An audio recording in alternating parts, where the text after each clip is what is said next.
There is no question that Damascus views Turkey as the number one enemy of the Syrian state right now, as a nation that is occupying large shares of the country. At some stage, Erdogan will have to figure out a way to hand Idlib to the Syrian state.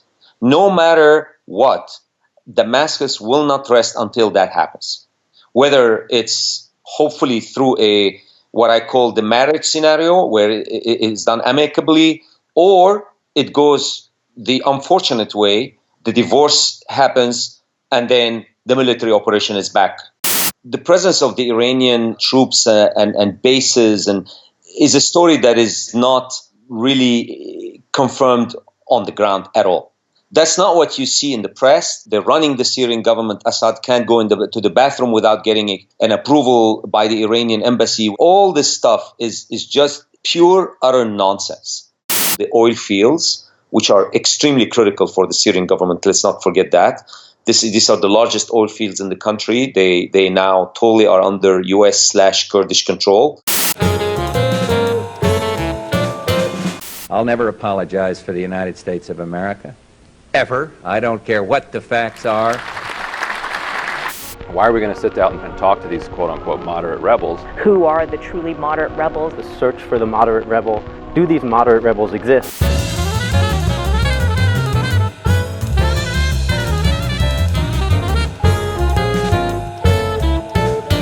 Moderate rebels. You are listening to Moderate Rebels. I'm Ben Norton. Max Blumenthal is not with us this week. He'll be back next week. Today I'm joined by the Syrian analyst Ehsani, and we're going to talk about the last remaining rebel-held province in Syria, the last remaining so-called rebel-held province, that is Idlib, which is substantially controlled by Al-Qaeda, by Al-Qaeda's rebranded affiliate in Syria, which is called HTS, Hayat Tahrir al-Sham. This is the largest Al-Qaeda affiliate since the 9/11 attacks. And Ehsani, the analyst I'm joined by today, is an expert on Syrian politics and economics. He was born and raised in the country. And we're going to talk about a new deal that was brokered on Idlib by Russia and Turkey. And this is a deal to prevent an incursion to retake the area, a battle to retake the area by the Syrian army and by Russia. Turkey and Russia made this agreement, and there are several stipulations in the agreement. We can get to the actual specifics, but first, Ehsani, can you talk about what your response overall is to this agreement? It's supposed to stop the battle to retake Idlib. Many Western media outlets ridiculously hyperbolically said that the attack to retake Idlib from Al-Qaeda and other extremist groups would be like similar to the Holocaust. It would be some kind of mass atrocity. Unfortunately, there would doubtless be many deaths in this battle to retake the area. Turkey also has a military presence. So what is your response to this deal? Is it a good deal, and what do you think it means for Idlib in the future? I think the best way to look at this deal, there are two ways of looking at this deal. One is to try to understand the deal by what I call looking at the trees, getting into the details. October 15th is when you disarm these groups and you take the heavy weaponry and the highways, the M4 and M5 highways open up to traffic.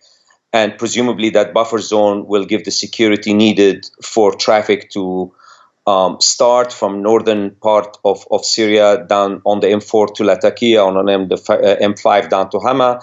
So that's sort of the general guideline. But if you read through the document that has been circulated online, there's really not much meat on it. It's all, a lot of the stuff is to be determined, so to speak, because the exact lines no one quite knows yet, and they've said in the document that a lot of this stuff will be addressed later.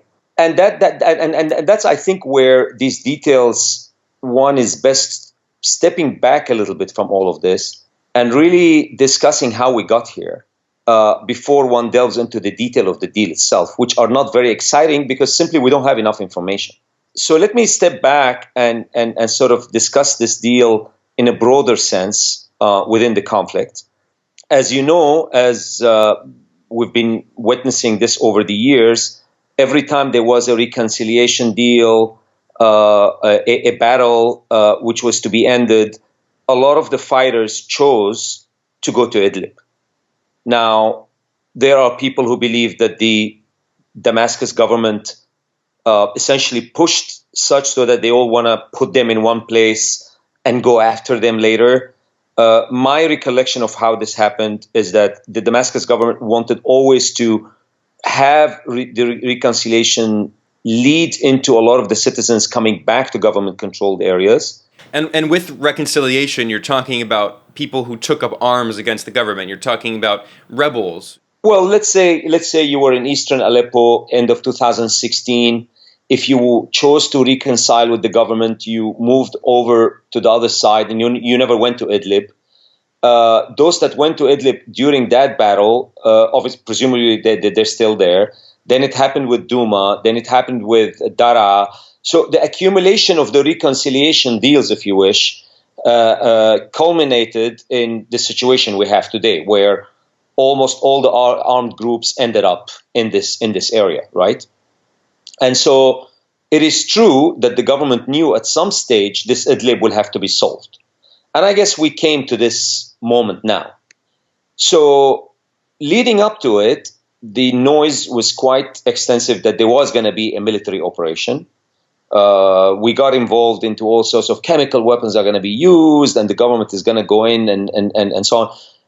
I never believed that was imminent as much as people were thinking it was, because one, if you think about the military operation itself, yes, I think the assets are in place for the Syrian and Russian forces to take on this rather difficult battle, but I think they do have the capability to carry it out. The problem that few people thought about is what happens afterwards, because this is a very mountainous area. So if the Syrian army were to go in, and let's say the operation is done a la either Aleppo or Douma or Daraa, these areas are very difficult to control and avoid a guerrilla warfare later on, because a lot of these armed groups are going to just essentially disappear, presumably, with their arms. And once the Syrian army is there, they will pick them off in a typical guerrilla warfare type. And so holding on to the area post the battle was always going to be a challenge with so many arms in the area, that is. And you're saying that's different from the terrain in somewhere like Aleppo? It is different because you have your back, you've got Turkish border, porous Turkish border behind you. So it's constant supplies could come in. And that is very difficult from the Aleppo battle, where you were able to encircle them. If you remember, the operation in Aleppo was eventually succeeded because they came from the north. They were able to get them in one. The Syrian army encircled Aleppo. Exactly, they were able to encircle them, and then it's almost like a siege, right? Every time the army comes in, they're able to essentially have a cordon off that area, and then later attack it. Well, and Aleppo is also different in the sense that the entire province of Aleppo was actually never held by rebels. In fact, only a few neighborhoods in eastern Aleppo were held by extremist Salafi jihadist rebels, whereas in Idlib, the entire province is controlled by rebels, again, mostly Al-Qaeda and its allies. Precisely. And look, this is a very, very difficult area. Again, the terrain, as you say, it's very hard, very mountainous area. Just Shur itself, which is the hotbed, is particularly difficult. So, with all that said, I think the Syrian army was still ready to do the operation, with the caveat that this was a challenge and so on. But ultimately, when you found this deal, we found out about it obviously from the meeting in Tehran. The Iranian delegation, the Turkish and the Russians met in Tehran earlier. We then found out a few days later that there was going to be one-on-one meeting between Erdogan and Putin, and of course that particular meeting produced this deal that we're discussing. And so the real thing I want to emphasize here is that in order to understand this deal, you have to really try to understand the dynamic of the relationship between the two personalities here, and that is the Turkish and the Russian heads of state. So what is this relationship? All right, and so let me sort of make this a little bit a little easy to understand. I think of this relationship as a couple that are at the moment in an engagement phase. They could either go in a full marriage or they could just walk away. Yeah, but this is a very turbulent relationship where sometimes one partner shoots the other partner's planes down. Precisely. So you start off by this relationship, you shoot planes down, then you have some of the groups that you support, capture some Turkish guys, a plane falls off, and so this relationship is really tumultuous most of the time. But it's sort of both parties to this relationship decided to stay in this engagement phase, right? And so this engagement phase is both are trying to see where it leads. I believe both know this is a really difficult, relationship to have conclude in a marriage, but no one is going to try against, splitting for now. And so this deal is really seen in that context, in that context, because the details that you saw lacking are precisely because they're not yet at a marriage stage and they're not yet walking away. So what it means is that one party to this relationship, that is Erdogan, made a number of promises that the Russian side is going to sit back and wait to see the extent of the delivery and how much Erdogan really has control and what he's going to do with all this. I personally believe that is the way the Syrian government is also sitting back and waiting. And I think they're going to have a situation where it's win-win from their perspective if it goes in a full marriage or it gets divorced. And let me sort of emphasize what I mean by that. Let me just explain it a little bit further. A full marriage, is going to be defined as Erdogan delivering on everything, right? He goes in, he gets all this group moved out. He guarantees the highways. He gets all the thing and really gets then the Syrian government to come in and start a reconciliation process with those non-terrorist groups, just like an old reconciliation, agreement. So everything is going incredibly well. And for the Syrian government, ultimately, the only way that this thing completely goes into a full marriage, successful life, is when Turkey then leaves Syria completely. So if you want to look at the super positive outcome from the Syrian government's perspective, and I would say the Russian perspective as well, is that this initial stage of the deal culminates in the first phase going well. By the end of the year, the Syrian government comes into the area and tries to do this old reconciliation that they were able to do in sort of other areas. And largely in the south of Syria, right? The reconciliation was mostly in the south. Exactly. They would copy that model, and I believe the Syrian government already reached out to a number of the Idlib Kurds and said, "Look, anyone that wants to make contact and anyone to do reconciliation, we are ready to do this." So this thing is going on for a while. So I believe the full marriage scenario is that. Now let's just take the exact flip side of this. The engagement doesn't go very well. Erdogan cannot, deliver on a lot of the promises made in this deal. Putin gets really frustrated and, essentially says, "Look, you made all these promises. October 15th has come and gone. And let's just say that, the next phase of this engagement is a divorce." Now, right, a divorce is when Putin just gives up. He says, "Look, I gave you the benefit of the doubt. You gave all these great promises. The Syrian government then says, "Look, we've tried everything," tells the international community, "We had this deal. It hasn't worked. And, the guy just hasn't been able to deliver. And now is the time to do what we wanted to do 3 months ago, 4 months ago, which is reclaim this land on the 'we will take every inch back' statement by the president." And so the divorce will also lead to an outcome where the Syrian government gets Idlib back.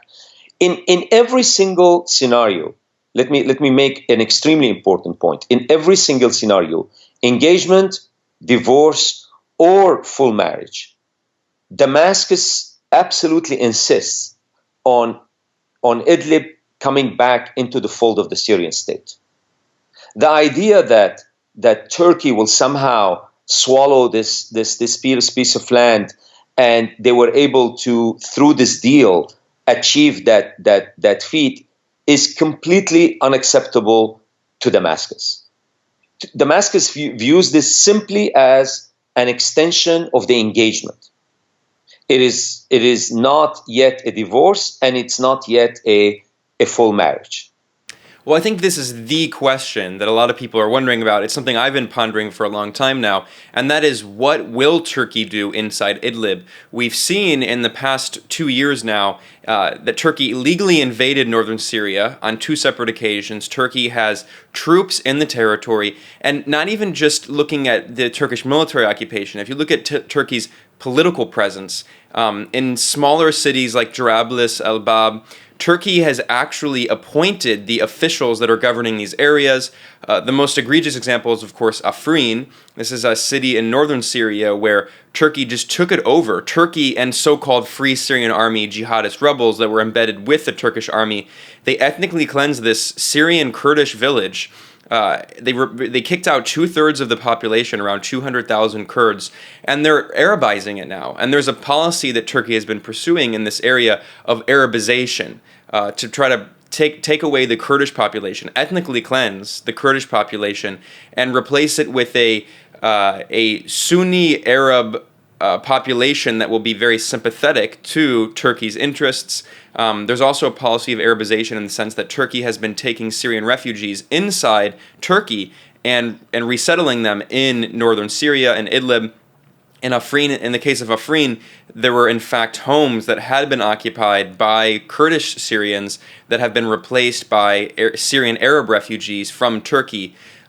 So even if Turkey were to abide by this agreement, let's say Turkey were to remove the heavy weaponry from the 15-kilometer border area as stipulated by the agreement, let's say Turkey were to pressure extremists like Hayat Tahrir al-Sham, Al-Qaeda, to remove themselves from this area. Let's say Turkey actually did follow these parts of the agreement. What is to force Turkey in the future from leaving this area? We've seen Anadolu Agency, the Turkish state media, posted on its website video of children in northern Syria being taught pro-Erdogan propaganda. They're chanting pro-Turkey slogans in schools. These children are waving Turkish flags. There are banners of Erdogan on the wall. So it looks like Turkey has a long-term strategy in this area. Even if Turkey does abide by the agreement, what is to prevent Turkey from staying there? Because it looks like Turkey's long-term strategy is to annex this territory. Right. Okay, so these are a set of excellent questions, obviously. The way I'm going to answer this is to think of Turkey as their number one strategic national security risk is the Kurds. So the way you presented Afrin and so on and so forth is absolutely correct, because they view that as the Kurdish problem, so to speak. Yeah, so I guess what you're getting at is that Turkey has this policy of Arabization of these Kurdish majority Syrian areas in the north. And even if it does not plan on staying there permanently, the idea is that Turkey can create a population locally by Arabizing it, replacing the Kurdish population with Syrian Arabs, Sunni Syrian Arabs. By doing that, Turkey thinks that in the long term, this population will be much more friendly to its interests than the current Kurdish Syrian population is. Without a doubt, that is the Erdogan strategy. I mean, the strategy is he would prefer, the way you phrased it is perfect, I'm not going to do any better than that, he would prefer the groups you cited to be taking over that area from the Kurdish population, without a doubt. So what you're going to see in Idlib is a lot of the groups. Let me just put another really important issue out there, because the one question no one, and I mean no one, is able to answer today is what happens to Hayat Tahrir al-Sham and the so-called 10,000 terrorists, right? What they call, because the agreement says they have to leave. No one knows where do they leave to. There has been no plan thus far. Obviously, Europe is not going to take them. Their home countries are not going to take them. The Syrian government is not going to take them. there've been rumors and reports that the Turkish government is trying to find all sorts of solutions, including sending them to Afghanistan. Everybody is looking for a way out of this. Now, when you say 10,000, don't forget that the number actually that has been discussed is close to 60,000 because a lot of them have their families with them. So it's 10,000 fighters, including all the families. The number could reach up to 60,000. Yeah, and even this 10,000 figure, which comes from the UN, is pretty suspect. The idea that there are only 10,000 al-Qaeda fighters is actually even contradicted by the U.S. government itself. The U.S. military has said there are probably around 30,000 Hayat Tahrir al-Sham fighters, that's Syrian al-Qaeda fighters. Brett McGurk, who was the U.S. presidential envoy who headed the global coalition to counter ISIS, he pointed out that Idlib is the largest haven for al-Qaeda since 9/11. In Idlib province, Idlib province is the largest al-Qaeda safe haven since 9/11, tied directly to Ayman al-Zawahiri. This is a huge problem. It's been a problem for some time. And before this 10,000 figure popped up, there were media reports that put the number of HTS fighters around 30 to 40,000, and that's just including Hayat Tahrir al-Sham rebranded al-Qaeda. There are other extremists in the area, so this 10,000 figure is very conservative. Exactly. So the number, even if you take a conservative number, if it's 10,000, what happens to their families? And the reason Erdogan flew over to Putin and so he agreed that this is a problem. He agreed that something has to be done about them. But his answer to Putin was, what do you want us to do? Do you want to just come and kill them? We can't just kill them. We can't just kill them and their families. We're going to have 60,000 people dead just if you go after the terrorists. Forget all the other civilians and so on. So essentially Putin said, okay, so your job is to get rid of them. And Erdogan essentially is part of he's going to put a thinking cap, presumably going back, and finding out a solution for this issue. But as we speak now, no one has come up with an answer yet. So no matter what it's essentially kick the can down the road, and it's Erdogan's job with the groups. I'm sure he's consulting with many people around him to try to find out what they're going to do about this issue. So with that said, we have the rest of the groups that are non-terrorist. To go back to your Kurdish issue, I believe it's already happening, but it may happen in more explicit ways now. He will employ, and there's been rumors about him starting a liberation army, what he's calling, or what within Turkish circles, a lot of people are calling it a liberation army. And that liberation army is that Arab army that you spoke about that's going to go out and essentially, occupy that part of northern Syria. These are so-called Free Syrian Army, FSA fighters that are Salafi jihadists that are embedded within the Turkish army, basically.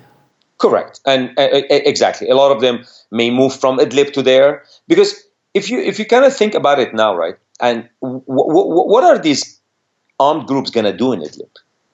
They don't really have now the capability to attack any Syrian assets, army, certainly not Russian, because the gloves will come off immediately. I mean, you make one single mistake now, one single attack, the Russians are going to say, okay, this agreement is over, we are back to the military. So these guys are sitting there now with all these arms and all these guns, and what are they going to do?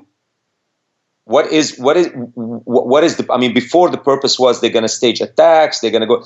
Now that phase seems to be over. And I believe Erdogan's, second best thing would be to continue doing what you suggested. Now, if you ask the question, well, why is Idlib any different than Afrin? My first reply would be that this is not a Kurdish issue.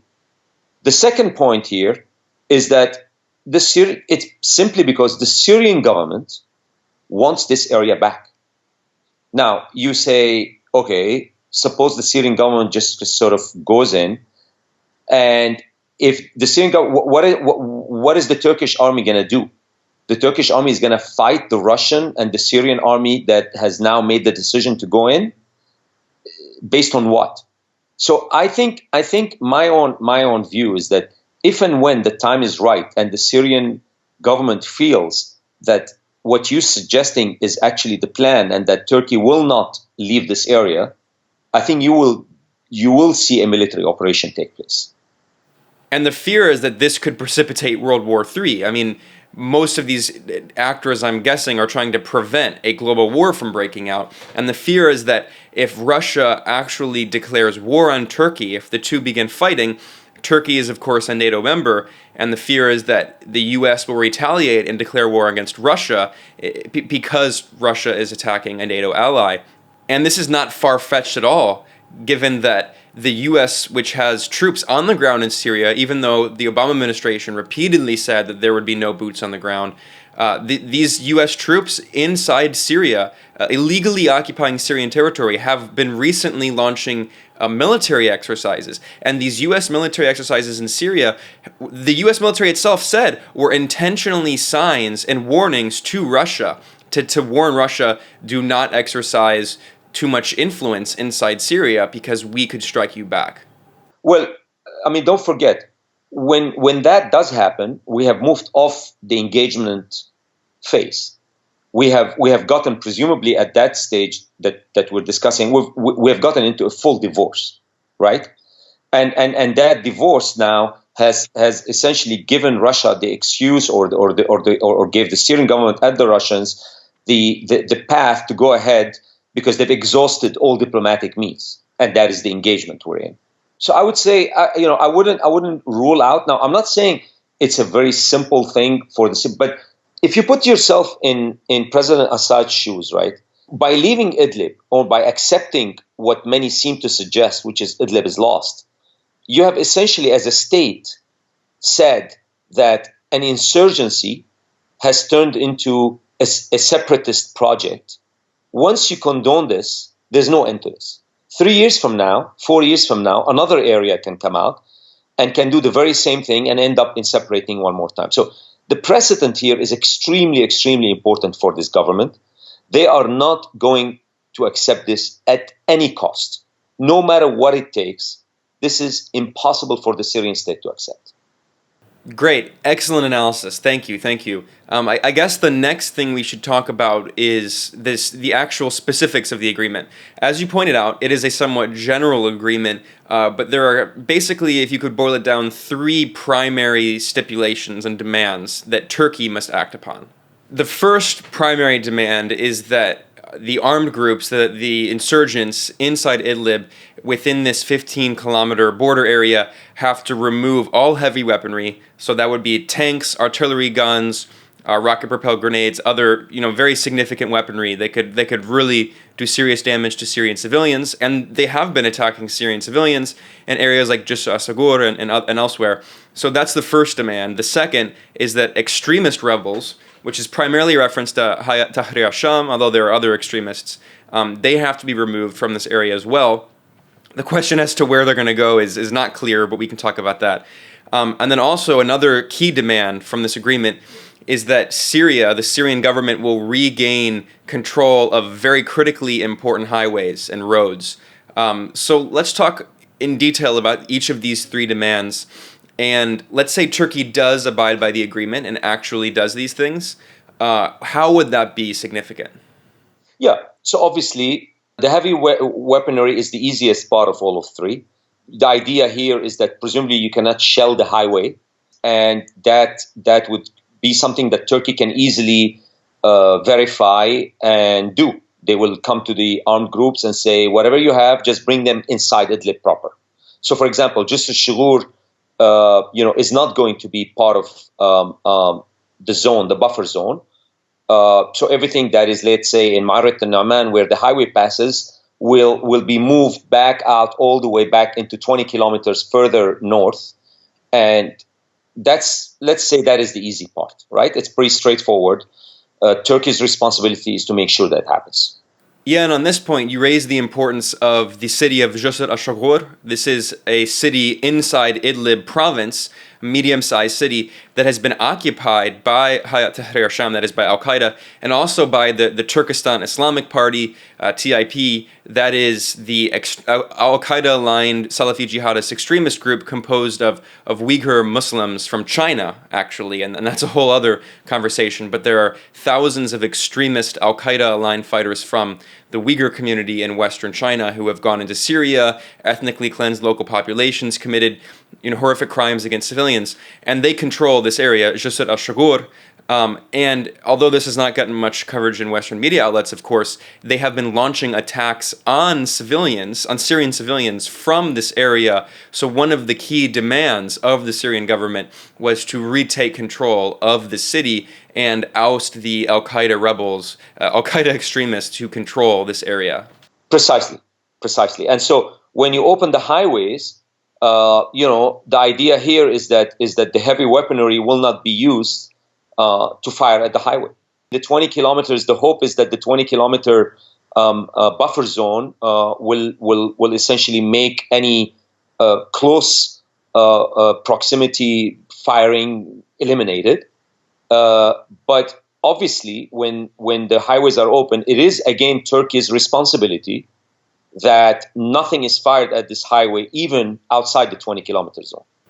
Excellent. And let's talk about the importance of the Syrian government regaining control of these critically important highways. This is an issue that people don't really think about in the situation of war, but these are major roads that Syrian civilians use and that, of course, businesses use to transport goods around the country. Correct. So the way the highways, and I've traveled on them all my life as a person that is born in Aleppo. When you leave Aleppo and you come down south, whether you're going to the coast or whether you're going to Damascus and Hama, if you go to the coast, you will veer into the M4, and that takes you from Idlib essentially into the Latakia governorate. And if you take the M5, you're heading towards Hama. Now, the importance here, obviously, like I was in Syria a year ago, back in November rather, less than a year. And to make the trip to Aleppo from the south, and I made the trip from the capital, from Damascus, it's absolute hell.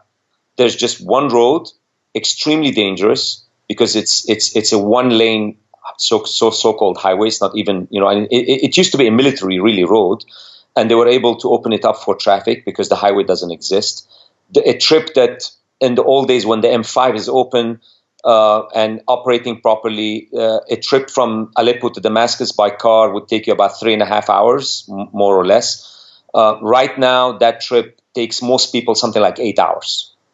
Checkpoints, dangers, tremendously difficult road, dangerous to travel on. And so it has really affected the trade and the commerce that Aleppo is going through. So you have 4 million people now using that one. So the highway is an artery for the Syrian state, for the cities connecting the cities together, and opening them up is absolutely critical. And so that will give the Syrian cities the breathing space they need. Goods will be transferred much more easily. Presumably, these checkpoints will be down as due, in due process. Life will return to normal more or less right now. Now, don't forget the latest operation around Restan and in Homs was that part of the highway that didn't exist, or wasn't at least in the possession of the Syrian state. I would say almost 3 months ago. Talbise, that was the area that was held with the rebels, that was given up through reconciliation deal. There was going to be a big battle. Presumably, it was avoided by a very smart decisions by the people, by the rebel groups there. They reconciled with the states. They've handed the area. So now the highway up to Homs is completely clear. Once Idlib, by the end of the year, these highways are open. Aleppo, more or less, will be connected all the way to Damascus. And that is a very critical part of everyday life for most Syrians, certainly those living in Aleppo.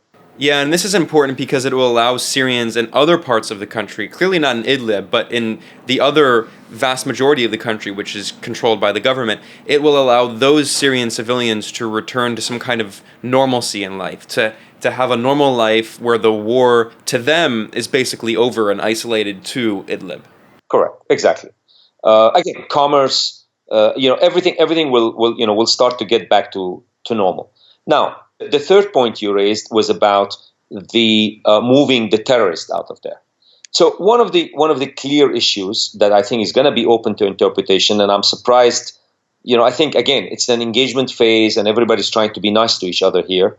How are they going to take Hayat Tahrir al-Sham and essentially presumably the Turkish government is going to send representatives, the intel agencies, or Erdogan himself is going to have some contact with the Nusra guys and tell them, hey guys, you're no longer welcome here. So are they going to just change brand? They're going to drop their Nusra badges and take up badges that belong to Ahrar Sham or Zangi and just stay in the area as someone else? Or is this going to be a legitimate, real removal of these groups from the area? I have no answer to that. I don't think anyone knows how that's going to work out. And so the next 1 month, I shall, and I think most people will be focusing on this issue as well. And both the Russians and the Syrian government are going to have to make sure that that part of the deal is actually, delivered to the letter. Well, Ehsani, thank you. That was an amazing analysis of this agreement, of the repercussions, of the specifics of it. I think we've pretty much exhausted the discussion of that in the first half of our episode here. In the second half, I want to move to the other main part of Syria where there is still conflict. In most of the central and southern parts of the country, not all, but most of it, the Syrian government has reconsolidated control. Life is essentially returning to normal. There's peace, essentially.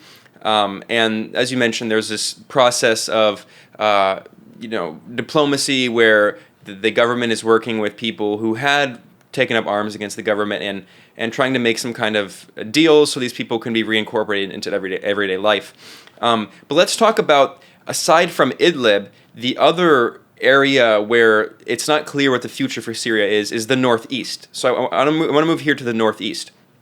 And of course, this is the Kurdish majority area. It's controlled by the YPG, the People's Protection Units, / the Syrian Democratic Forces, the SDF. They're basically the same. They're not exactly the same. The SDF includes other Arab groups and other minority groups in Syria. They form this kind of coalition, but the numbers are not entirely clear, but it's probably about 60% Kurdish, 60% the YPG, and the SDF leadership is dominated by the YPG, by the Syrian Kurdish forces. The SDF / YPG, they've kind of played footsie, if you will, I think, for years now with the U.S. government, but also with the Syrian government and to an extent Russia. They're kind of going back and forth, pursuing their own interests, as any actor does. But what's not clear is where they will ultimately end up, because of course the U.S. and the Syrian government are at opposite ends here. The U.S. has a dozen illegal military bases in northeast Syria against international law, and the U.S. has troops there, many of which have collaborated with the YPG/SDF, fighting against ISIS, but also consolidating control over the parts of northern Syria that just so happen to have some of the most important oil fields. There's not a lot of oil in Syria, but they have important oil fields. So what do you think could happen there? Because after this agreement with Idlib, this agreement on Idlib was made between Russia and Turkey, the Syrian government, again, as it has for many months, reiterated that it is committed to retaking every last inch of Syrian sovereign territory, including not just Idlib, but the northeast, this Kurdish Syrian area, which essentially is kind of autonomous at this point. So where do you think the SDF YPG could go? Because in the past few months, although some people, I think somewhat unfairly, but there's a reality, they have claimed that the SDF has basically become a U.S. proxy. It is true that the U.S. pressured the YPG to partially rebrand in the first place to make itself the SDF. It is true that the SDF is collaborating with U.S. military forces illegally, occupying their territory. And it is true that the SDF leadership has said that these U.S. military bases will stay. So those are all facts. However, in the past few months, we've seen negotiations, quiet negotiations with little media coverage, where the SDF is meeting in Damascus. The YPG leadership is talking to the Syrian government and trying to come to some kind of settlement. It's not clear what the deal could lead to, but potentially some more autonomy for the northeastern Syrian Kurdish territory, but still territorial contiguity, still not an independent Kurdistan in this region. So what will happen, Ehsani? What do you think could be the next step for the Syrian government in terms of the Kurdish leadership in the northeast? And specifically, what are they going to do about the fact that there are a dozen U.S. military bases there? Like, how could this work out? Yeah. So given this Idlib situation, I think, honestly, the Kurdish file has taken a backseat. And it has taken a backseat because we have hit really an impasse. I think the Syrian government has been, I want to really say for years, trying to reach out to the Kurdish leadership with all sorts of permutations and combinations of offering, a way out of this. I don't think any of these discussions have been fruitful so far. The Kurds have continued to believe that the American presence there gives them a leverage, and that they feel no pressure to take any of the deals that the Syrian government has put on the table. As a result, the Syrian government has opted to, keep the conversations going, but I think they've also lowered the expectations that anything imminent is going to happen here on the positive side. I think that this is going to be the status quo so long as the American presence is going to continue, because that, rightly or wrongly, gives the Kurds the leverage that they need, and they will hold out for a better deal from the Syrian government down the line. Now, what might change that is a further move by Erdogan and by the Turkish government into those areas and further risking the Kurdish presence. And there are two schools of thought on this. I remain a little skeptical that Erdogan would do this, upsetting the United States. I would say that he will be rather careful, not encroaching more into these areas. Others who are more knowledgeable than me on this, that I've spoken to, are not as optimistic as I am. I think they feel that the Turks and Erdogan will keep pushing, and they will now take more armed groups that are in Idlib and pushing them in the direction that you were citing earlier, which is, continue to gobble up more land there and put more people there and push the Kurds out further. So I think that issue is to be seen. I believe it will take the Kurdish leadership the feeling that that latter scenario is going to happen, and that the Turks really, really present this incredible risk that the United States is not going to be able to reverse. And that may accelerate their talks with the Syrian government. But for now, this issue is on the back burner. And it is, the Kurds are just holding out, and they're not about to give up and offer the Syrian government a deal as of yet.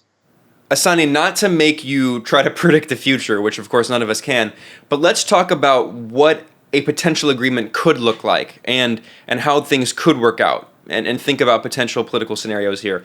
I do agree with you that it looks like the negotiations have not been very serious. Nothing very significant has come out of them as of yet. And of course, things are up in the air still. But there have been some interesting developments that have been reported kind of in small media outlets, Kurdish media outlets, that haven't gotten a lot of attention. So one, in Ahasaka, which is a pretty major, largely Kurdish city in northeastern Syria that is controlled by the YPG SDF. It's not entirely Kurdish, there's also Assyrians and some Arabs, but it's largely Kurdish, and this is a major urban area controlled by the YPG SDF. Recently, we saw, in fact, that YPG leadership actually apologized formally to the Syrian government for some skirmishes that the YPG SDF forces had with the Syrian government and its allies. There haven't been a lot, but there have been some skirmishes. But they did apologize. And I think that's a kind of olive branch, right? The Kurdish leadership was going on with these negotiations with the Syrian government, and they apologized for the past battle. But let's say an agreement is made. The YPG right now, they claim that they do not want an independent Kurdistan. They claim, the PYD claim that, the political wing, claim that they no longer are seeking independent state, rather they're seeking kind of regional autonomy and this kind of democratic, municipal, democratic confederalist society that is still part of Syria. And of course the Syrian government at the same time claims that it's going to retake every last inch of its own sovereign territory. It seems like those two views can complement each other, that they're not necessarily contradictory, assuming that the YPG actually is serious about not creating an independent state, or elements in the leadership, that is. So how can this work out tangibly? Like what could an agreement look like? Yeah. So, obviously the Syrian government has used the word decentralization throughout this conflict. It's a term that is very sexy and attractive until you get into the details. And this is very much a case in point. I think that the Syrian government is willing to offer the Kurds what you call a decentralized way of running their own affairs. But as you know, when you come down to the details of this, things start to things tend to get a lot more complicated very quickly. The idea here, right, is like a federalism concept is what the Kurds are talking about. The Syrian government views this almost like California type federalism, where, okay, you can run your own affairs and so on. At the end of the day, you cannot have your own military, you cannot have your foreign policy. Those belong to Damascus. If these two tenets are acceptable and are completely embraced by the Kurdish, I think then everything can go from there. But unless you accept this, you're talking about a confederation, not federation. And the federation aspect of it goes away because all of a sudden now you're an independent kind of state, you're running your own military, you're running your own foreign policy, and that is a completely unacceptable thing for Damascus. And it could in the future encourage separatism, which, as you pointed out, is something that Damascus, the Syrian government, is actually very wary of. They don't want to encourage separatism because this is an ethnically and religiously diverse country. And if you begin this separatism, like we saw with partition in South Asia, it could encourage further and further secession on ethnic and religious lines. Precisely. And so look, I mean, I think the Kurds know that the Syrian leadership is completely never gonna relent on this. I think under the table, the Syrian leadership feels we've given as much as we can about this, and we're willing to give more, so long as the basic tenets are agreed to. And so I'm sort of hopeful it's going to take the United States to decide to leave, or to decide to say, you know what, encourage the Kurdish leadership to make those deals with the Syrian state down the line, and then everything can probably take its course. Because ultimately, some have suggested, I've read it somewhere, that it could go the other way, where Erdogan and Assad team up against the Kurds. I don't subscribe to that view at all. There is no way I can foresee a situation where the Syrian government somehow teams up with the Turkish government against the Kurds, which has been suggested at some stage. Some people said, "Oh, this is what Putin is going to organize at some stage." I just don't see this happening. Yeah. The idea that Turkey and Syria would unite against Syrian Kurds, it's ridiculous. Not only because the Syrian government has pointed out that the Syrian Kurds are part of Syrian society and wants to maintain them as part of the society in this contiguous sovereign Syrian territory. Not only because of that, but this idea totally ignores decades of tension and skirmishes between Turkey and Syria. So just really quickly going over this, because a lot of Americans and other people around the world don't really understand this. In the 1980s, in 1982, there was the uprising in Hama, where Turkey supported the Muslim Brotherhood, these right-wing violent Islamist insurgents that rose up against the Syrian government. The Syrian government very brutally repressed this, cracked down on the uprising. And after that, in the 1980s and the early 90s, there was a so-called undeclared war where Syria supported the Kurdistan Workers' Party, the PKK, and there were PKK training camps inside Syria. The leader of the PKK, Abdullah Öcalan, was living inside Syria, and there were these kinds of back and forth between Turkey and Syria. Eventually, toward the end of the 90s, they came to an agreement, and Syria forced Abdullah Öcalan, the PKK leader, to leave. And Öcalan was later captured, and he's in a high-security Turkish prison. But that this history of tension is not new, and before the war began in 2011, Turkey and Syria did have kind of new relations. There were better relations, but there are decades of tension between these two countries, and since 2011, Turkey has played a leading role, as you have been discussing. Turkey has played a leading role in arming, training, and supporting these Salafi jihadist rebels fighting against the Syrian government, of course in alliance with the US, Saudi Arabia, Qatar. So it just seems very strange to me, this notion that Syria and Turkey would unify. I just don't think that's plausible. Particularly after this war, as you know, just before the war, 2 to 3 years leading up to the war, there was a free trade agreement. President Assad made a significant U-turn in the story you've just alluded to, and the history of this relationship. He broke from it. He opened a new page with Turkey, and to the shock of many Syrians, we ended up with a free trade agreement. The leaders were becoming super friendly until the war started, and people on the inside know that that 4-hour famous Davutoglu meeting with the president, where they insisted that the government takes more Islamist, whether it's the Muslim Brotherhood, whether Islamist ideology, whatever name you want to give it. Why is the Syrian government not taking those in the government, embracing them, bringing them in, becoming? And of course, the Syrian government views this as a total red line. They were never gonna do it. The relationship went sour, and the Turks then went from this kind of opening this page with Syria to opening a border for many years now. Yeah, you're referencing how for years Turkey maintained an open border policy, allowing extremist Salafi jihadist rebels from ISIS, especially ISIS, but also Al-Qaeda and other groups, to just cross the border freely from Turkey into Syria. And the Turkish state allowed this very directly, explicitly. The border for jihadists and look, there is no question that Damascus views Turkey as the number one enemy of the Syrian state right now. That is just a given.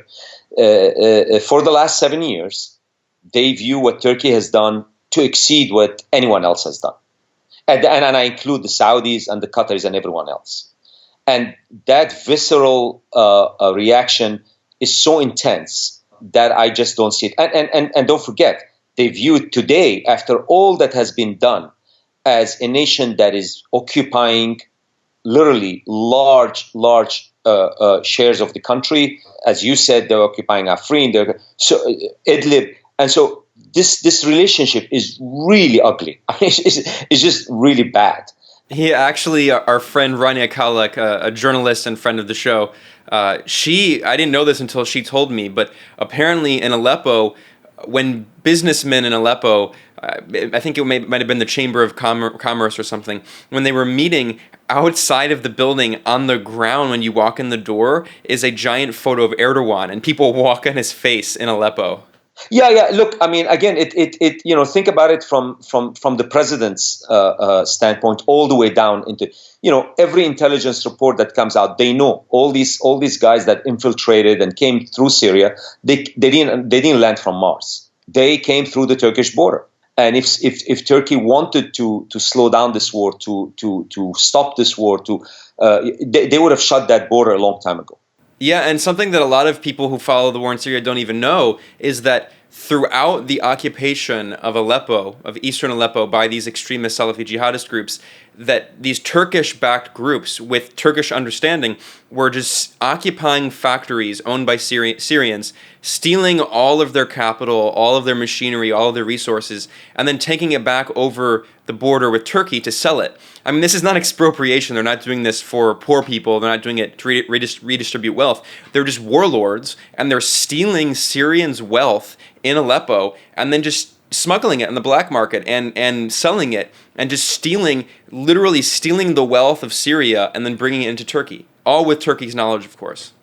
Yeah, I mean, I'm very privy to this. I have a lot of friends who own a lot of factories up there in that area. Of course, I mean, the armed groups stole them, and they needed the money, and they just stole them. It was an open border. They just walked into Turkey and sold them there. I mean, look, to discuss Turkey's role in this war is not really even a story. I mean, it's so obvious to a 5-year-old knows that, this has been a significant player in this war.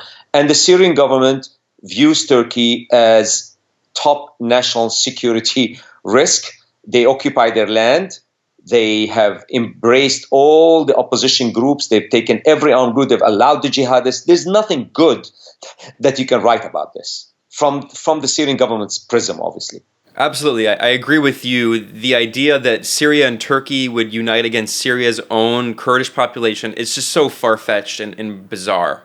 It's just not going to happen. It's not going to happen. But on this note, let's talk more about the U.S. role. I do agree that the biggest obstacle to preventing any kind of rapprochement, an agreement between the Syrian Kurdish population and the Syrian government, is the U.S. military presence, the U.S. military occupation.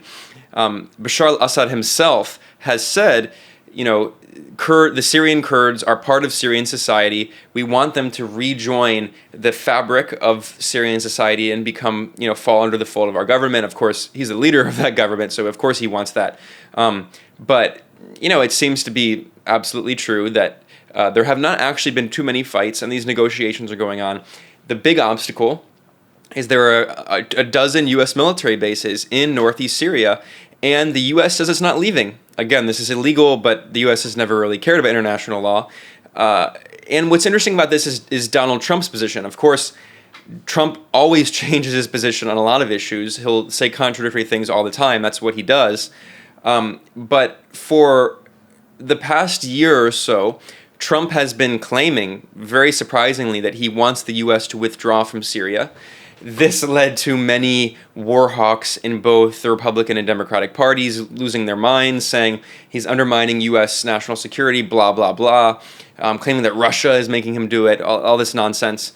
But recently, as of this September, Trump reversed that policy abruptly, as he does a lot, and now he says that the U.S. is staying there permanently inside Syria, or at least indefinitely. He does not have any kind of date for the U.S. to leave. So given that the stated U.S. policy, the unstated U.S. policy for a long time has clearly been indefinite military occupation, but now the stated policy from Donald Trump himself is that the U.S. in the near future will not be leaving Syria, that it will be occupying this territory. So what will happen? How can this work itself out? It could go in many different directions, and of course I'm not expecting you to tell the future, but what are your thoughts? Yeah, okay, look, let's sort of put this in context here. Of all the U.S. interventions in the region, this is actually an extremely cheap, only 2,200 soldiers sitting there in an area that doesn't cost really that much. They've got the Kurds who are doing most of the work. So from the administration's perspective, had they left, the accusations were going to be all pointed at them. You have left the Iranians in there. Iran is building all these corridors. You've handed Assad a win. And so he looks at it and he says, look, what is really the cost-benefit analysis here? If I keep my soldiers there, 2,200 people, not costing me anything, their lives are not at risk. I don't have any insurgency against me. It's not like I'm sitting in Iraq where I'm fearing, a Sunni insurgency. The Kurds are protecting me around here, and so why would I leave? So I'm gonna remain at the table. I still hold the oil fields which are extremely critical for the Syrian government. Let's not forget that. These are the largest oil fields in the country. They now totally are under US/Kurdish control. I'm referring, of course, to the Omar fields.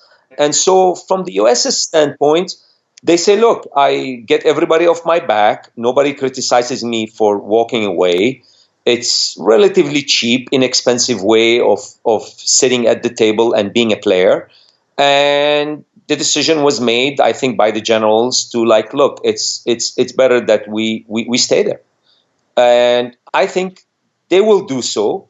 But for how long and why? I think over time, the way the Syrian government may view this is that, look, they left Iraq after all said and done. What are they going to do here? They're going to leave at some point. They have the patience to sit it out, whether it's 2 years into this administration or even if it's 6 years after this administration. In the scheme of things, there's really not much the Syrian government is going to do about this. They're not going to enter a war with the United States over this.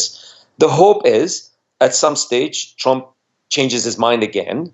And they say, you know what are we doing here?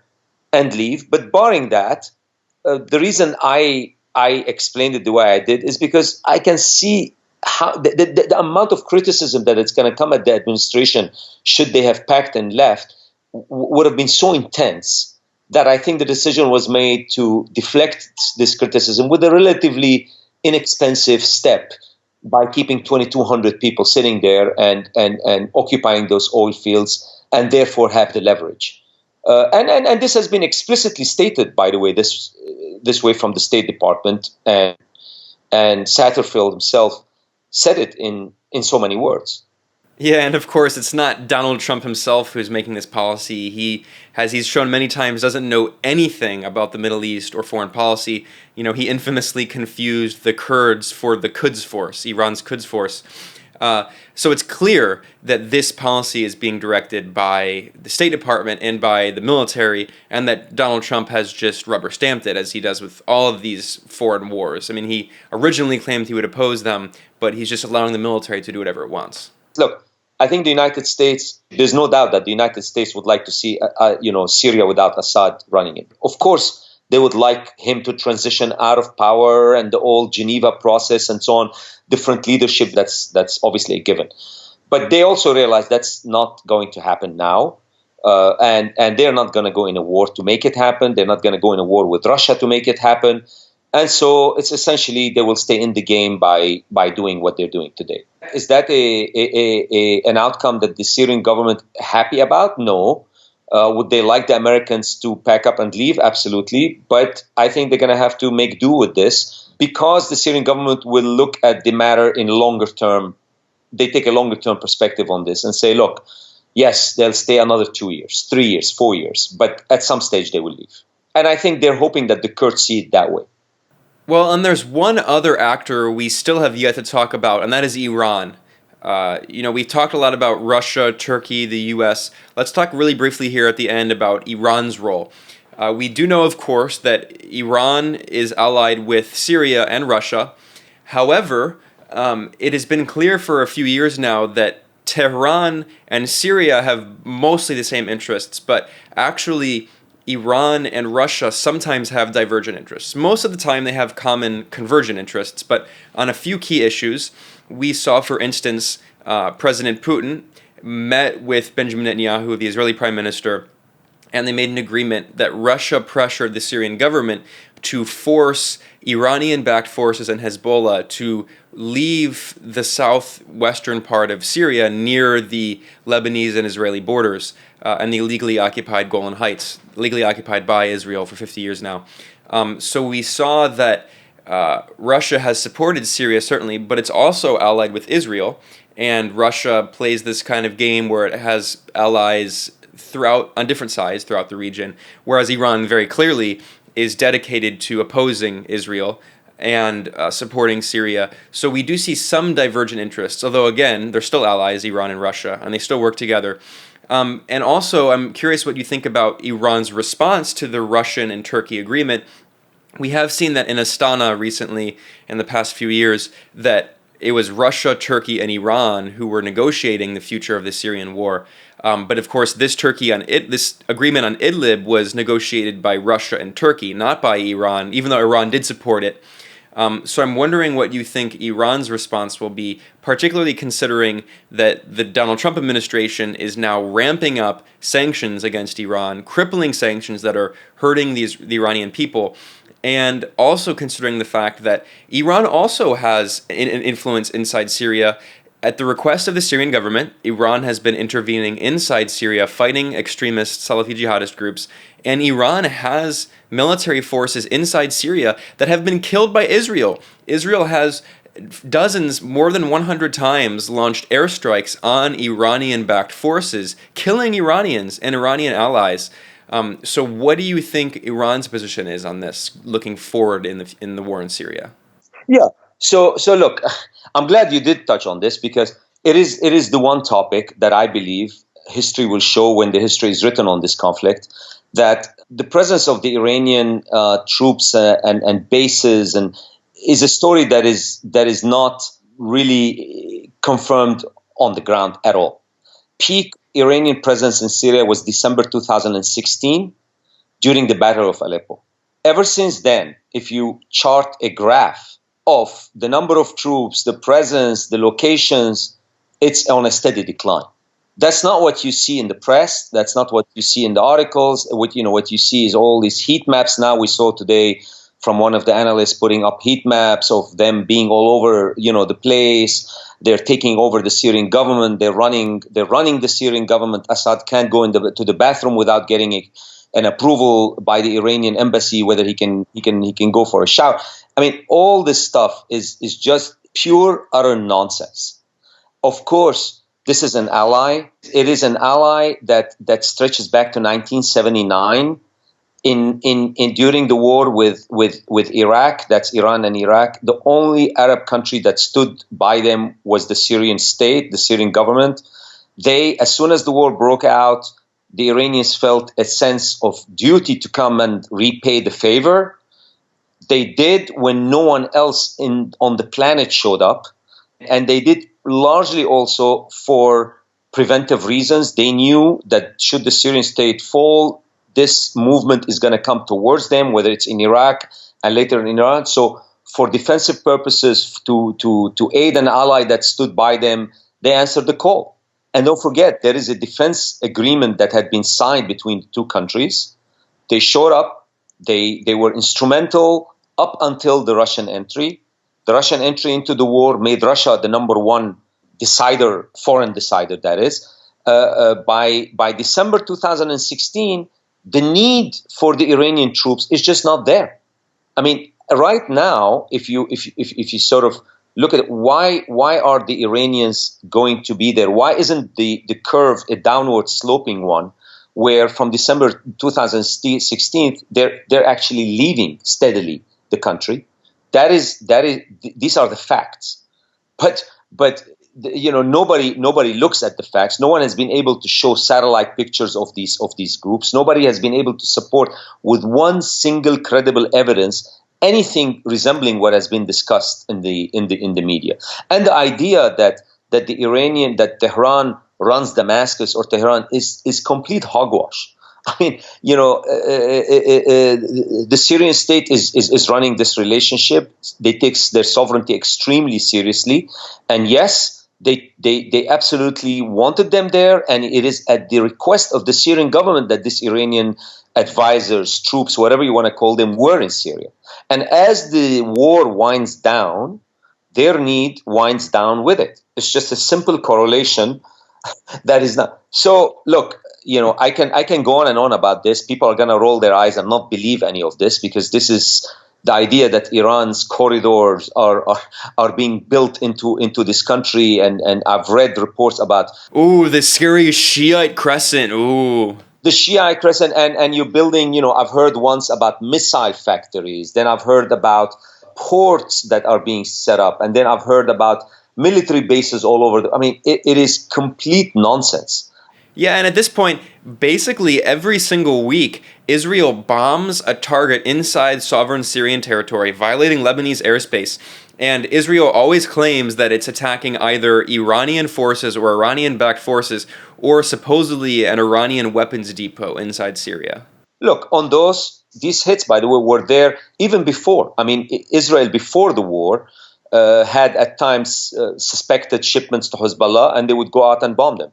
But that bombing of Israel to lead necessarily to the fact that, Iranians are all over Syria and taking over Syria is just not a credible argument. And again, I will be admitting that I'm wrong if someone can show me credible evidence to this, whether it's, satellite picture. I mean, notice even the Israeli government is yet to back up their claims with any set of real proof of all the stuff that they've been. And look, when the offer on the southern state was made to the Syrian government, what if Iran was really building all this stuff and they were going to make Syria the next Lebanon? Why did they accept so quickly to leave the southern, which supposedly, if the idea is to present a base from which to attack Israel or to mount operations against Israel, how come that this deal was wrapped up so quickly? As soon as the Syrian state was given the chance to go down to the south, they did. Not a single operation took place since. It's been the quietest part of the war super quickly. Within days of the Syrian army taking it, it's all been shut down. So it shows you that if Iran's goal in Syria is to make it the next Lebanon, why is it that southern border, which supposedly is the prize, right? That's where you want to be.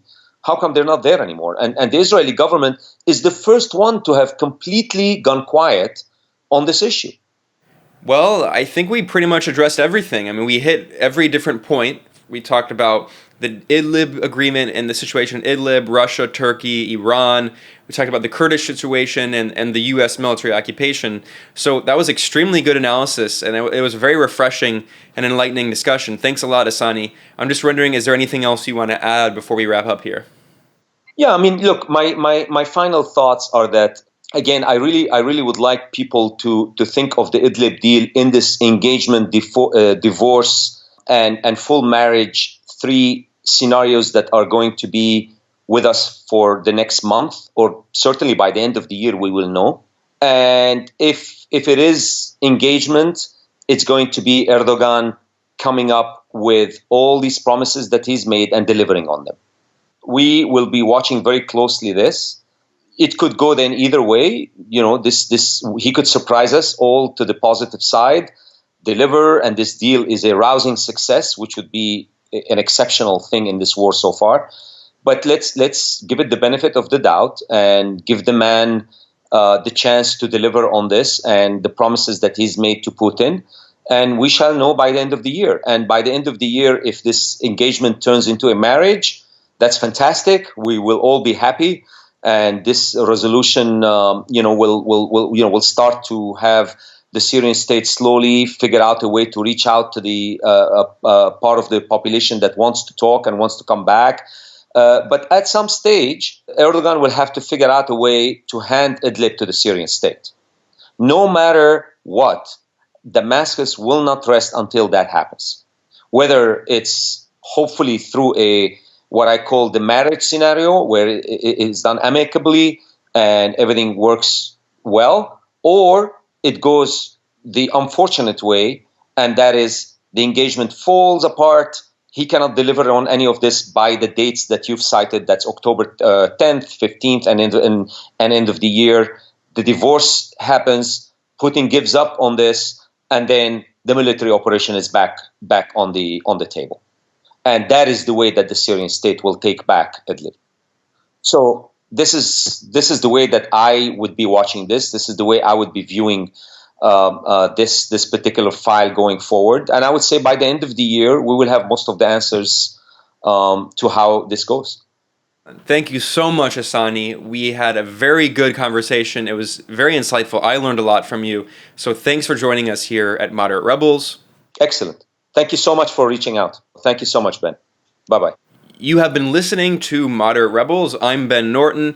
My co-host Max Blumenthal will be joining us again next week. Today I was speaking with Ehsani.